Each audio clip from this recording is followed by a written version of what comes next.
The dangerous thing about cognitive bias is not that your brain makes mistakes. It is that many of those mistakes feel exactly like being reasonable.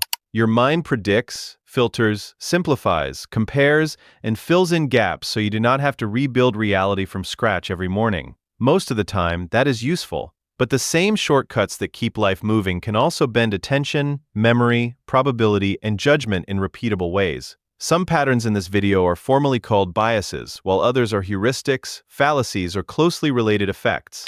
The labels matter less than the pattern.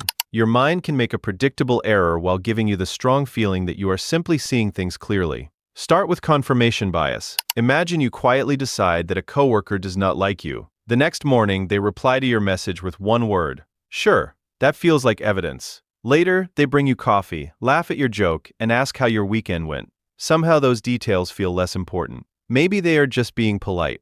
Confirmation bias is the tendency to favor information that fits what you already believe. It can shape what evidence you search for, what you notice, and how you interpret ambiguous details. The strange part is that it rarely feels like defending a belief. It feels like collecting facts. Once a story is installed in your head, matching evidence has less friction. Contradicting evidence has to work harder just to get admitted. Now think about the last scary story you saw online. A plane malfunction, a shark attack, a phone battery catching fire in someone's pocket. Suddenly the event feels more common than it did yesterday, even though the actual probability may not have changed.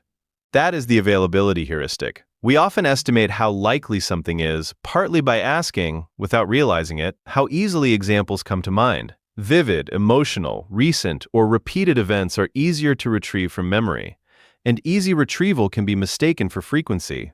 The problem is that the internet does not show events in proportion to how often they occur. It shows what is dramatic enough to click. Then there is anchoring. You open a shopping page and see a pair of headphones listed at $300, crossed out, with a sale price of $179.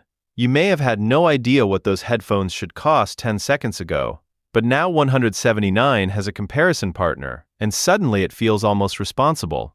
Anchoring happens when an initial number or reference point pulls later judgments toward it.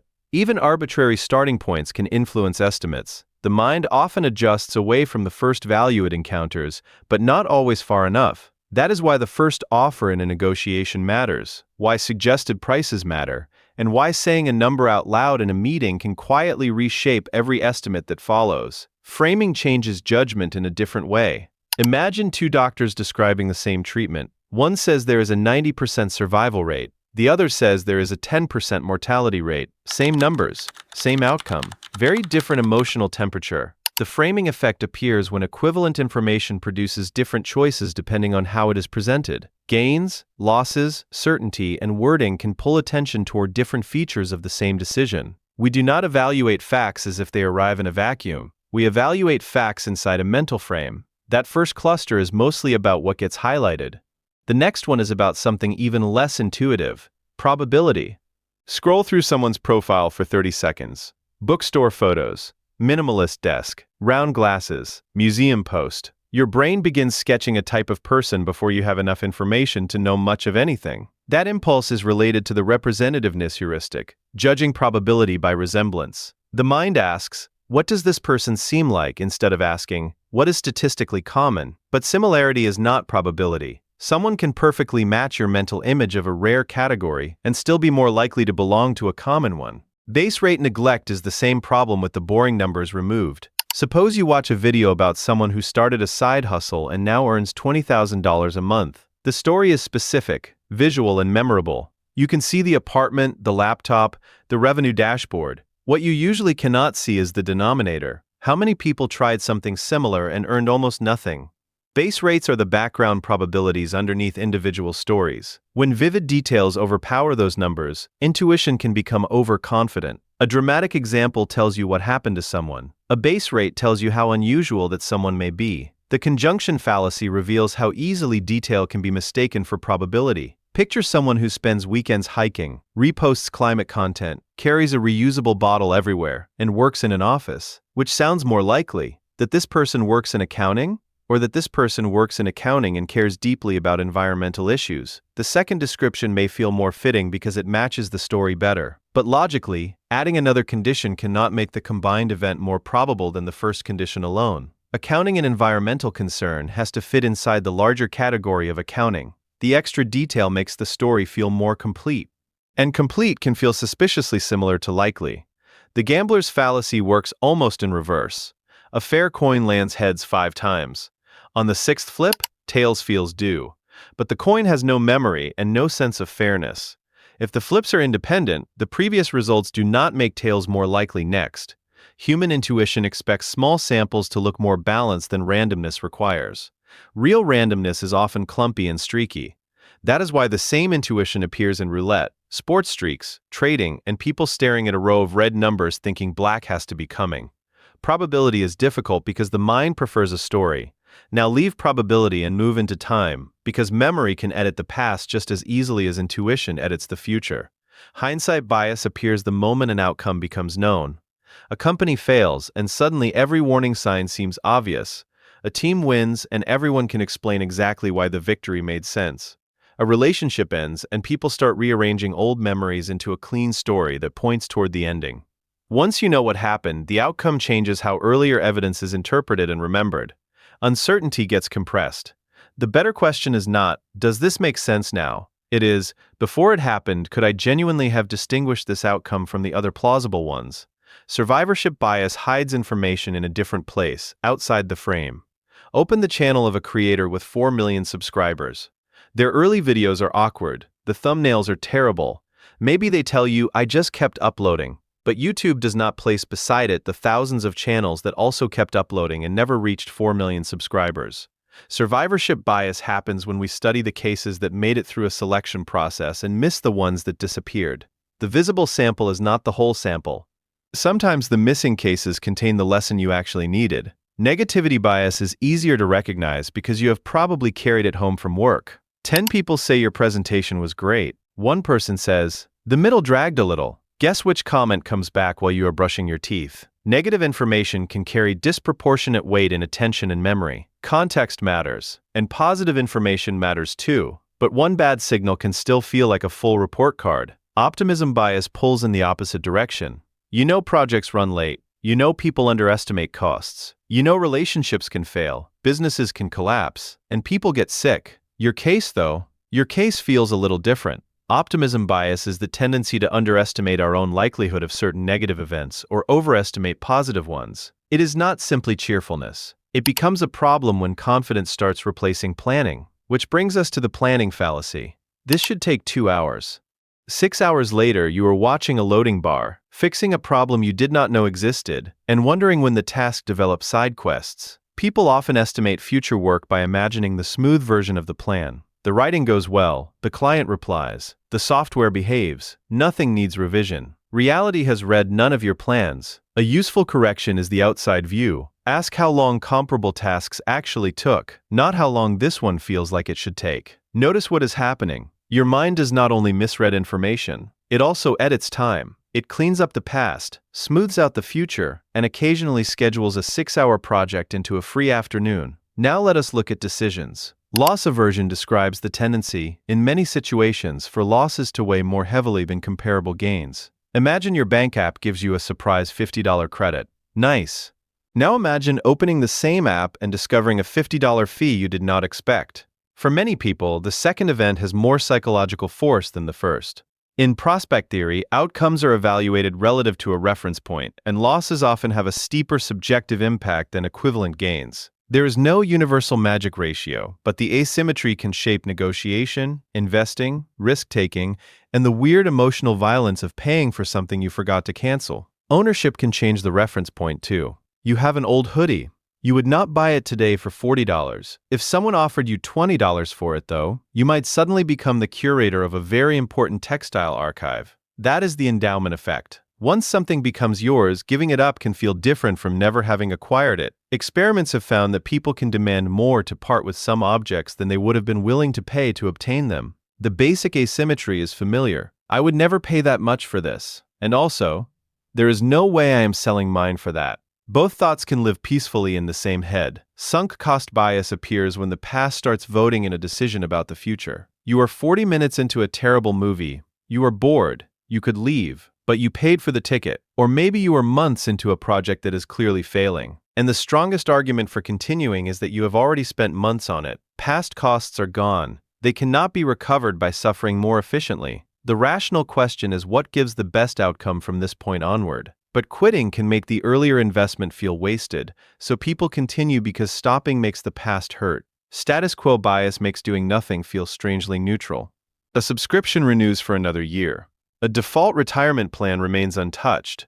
A team keeps using a terrible workflow because changing it would require a meeting, and nobody has ever survived a meeting like that emotionally intact. Sometimes the current option really is best. The bias appears when it gets an advantage simply because it is current. Switching feels risky. Doing nothing feels neutral. But doing nothing is still a decision. Present bias is what happens when the future loses a volume contest with right now. You sincerely want to save money. Then the purchase is one click away.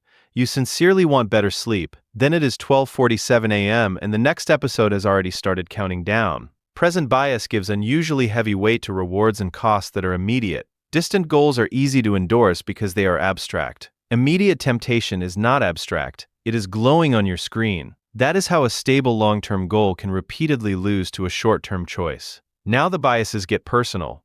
Some of the hardest judgments to calibrate are judgments about ourselves. Overconfidence is broader than simply believing you are talented. It can mean overestimating ability, being too certain an answer is correct, or making predictions with far too narrow a range. A small version of it shows up when you send a message without rereading it because you are completely sure it says what you meant. Then you read it 5 minutes later and discover a sentence apparently written by someone being chased. You can be highly skilled and still be overconfident, especially where feedback is weak. Confidence feels like information. It is not the same thing as accuracy. The Dunning-Kruger effect is one of the most abused ideas in pop psychology. Online, it often becomes, stupid people think they are geniuses. That is not a good summary. Classic studies found that lower performers on some tasks tended to overestimate their performance more than higher performers did. One proposed explanation was metacognitive. If you lack skill in a domain, you may also lack some of the knowledge needed to recognize your own mistakes. Later work has shown that the famous pattern can also be influenced by statistical effects and measurement choices. So the safer takeaway is narrower. People can be poorly calibrated about their own performance. And knowing the name Dunning-Kruger does not, tragically, place you above the graph. The fundamental attribution error is easier to catch in traffic. Someone cuts you off. What an idiot. 10 minutes later, you cut into another lane. Well, mine was different. I could not see. The lane was ending. I had to move. Their behavior is visible. Their situation is partly hidden, so personality explanations arrive quickly. The fundamental attribution error describes a tendency to overemphasize personal traits and underweight situational forces when judging others. Context and culture matter, but the everyday lesson survives. Behavior does not reveal personality as cleanly as it feels like it does. Self-serving bias turns the camera around. When something goes well, skill and effort are easy explanations. When it goes badly, the weather, the timing, the algorithm, the market, the instructions, the group project, and Mercury itself may receive a surprisingly thorough investigation. Self-serving patterns describe the tendency to interpret success and failure in ways that protect a favorable view of ourselves. Explanations are not emotionally neutral. The mind evaluating the evidence is also living inside the identity being evaluated. The halo effect begins with one strong impression. A person is attractive, charismatic, funny, stylish, or brilliant at one thing. Without enough evidence, other positive traits can begin attaching themselves to the first one. You watch someone give one confident interview, and somehow, good communicator starts drifting toward good leader, smart person, probably trustworthy, and maybe, I should buy whatever they are selling. This also happens privately. You like someone, then notice yourself explaining away behavior that would annoy you instantly in someone else. The mind likes coherent people. A negative first impression can produce the reverse spillover, sometimes called a horn effect. Either way, one visible feature starts behaving like a fake summary of the whole person. Then groups enter the picture. In-group bias is the tendency to favor people we perceive as belonging to us. The group can be serious, nationality, religion, school, profession, or it can be almost comically thin. Put people on randomly assigned teams, give the teams names, and group preference can begin surprisingly quickly. In-group preference does not automatically mean hostility, and context matters. But once us and them exist, trust, generosity, memory, and interpretation can start shifting. The bandwagon effect is social proof with momentum. A restaurant has a long line, so it looks better. A video has 3 million views, so you assume there must be something there. A product has most popular stamp beside it, and suddenly choosing it feels safer. Sometimes crowds really do contain information. The problem begins when popularity becomes evidence only because it is popularity, especially when everyone is copying everyone else. Then people choose something because it looks popular, and it looks popular because people keep choosing it. Familiarity has its own pull. A song sounds mediocre the first time. By the fifth listen, your brain has apparently joined the fan club. The mere exposure effect describes a preference shift that can occur simply because something becomes familiar. Repetition can make a face, logo, phrase, or melody easier to process, and that processing fluency may be experienced as liking. There are limits. Repetition can become irritating, but "I have seen this before" can quietly turn into "I feel better about this," even when no new evidence has appeared. Memory has one last trick. It does not always average experience fairly. Think about a vacation with several ordinary days, one incredible afternoon, and a beautiful final night. Later, the trip may feel more positive than an hour-by-hour average would suggest. The peak end rule describes how remembered evaluations of some experiences can give disproportionate weight to the most intense moment and the ending. Not every memory follows this pattern, but lived experience and remembered experience are not the same product. Order matters too. Imagine reading 12 reviews before buying a laptop. The first review says it is the best computer the person has ever owned. The next 10 are mixed.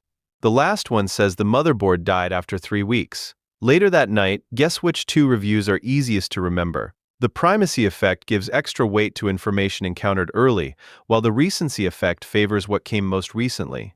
Which dominates depends on timing, attention, and the task.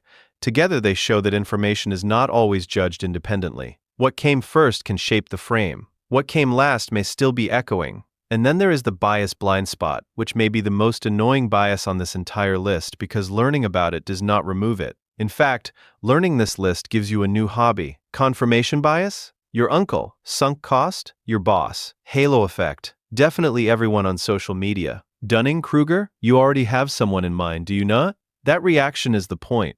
The bias blind spot is the tendency to recognize bias more easily in other people than in ourselves. Many biases feel like ordinary perception and reasonable judgment. You do not get a notification saying, "Warning, evidence currently being filtered." You just feel correct, and that is the deeper pattern behind cognitive bias. The brain is not constantly malfunctioning. A limited system has to make fast judgments with incomplete information. So the mind uses what is available: patterns, reference points, familiarity, recent examples, emotional weight, social information, existing beliefs. Most of the time, that keeps life moving. Sometimes it bends the picture. The useful goal is probably not to become a perfectly unbiased person. Even knowing these labels does not make you immune. A better question is, what kind of mistake is this situation inviting? If the stakes are high, slow the decision down. Check the base rate. Ask what evidence would actually change your mind. Look at comparable cases instead of the one dramatic story in front of you. Separate what you knew before the outcome from what feels obvious afterward. And when your judgment feels completely, effortlessly, unquestionably clear, remember one small problem. Obvious is a feeling. It is not a guarantee.